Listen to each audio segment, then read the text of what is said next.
Општина Македонска Каменица и Сдруженијето на пензионерите предновогодишно посетија и израдуваа 80 стари изнемоштени лица во општината. Градоначалничката Сонја Стаменкова и председателот на Сдруженијето ја продолжија традицијата и на оваа категорија граѓани доделија богати новогодишни пакети.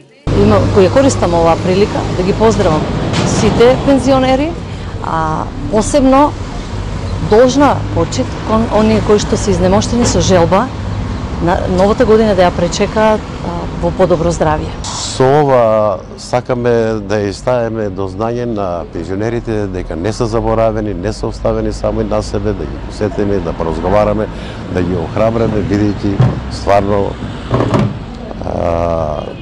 луѓето да имат малце помирен или сабирен живот. Општината во соработка со рудникот Саса ќе додели и 35 социјални пакети на социјално ранливи категории граѓани во општината, а во рамките на предновогодишните празнувања пак рудникот Саса доделува и над 1000 новогодишни пакетчиња на децата од основното образование, детската градинка Бамби и на децата со посебни потреби.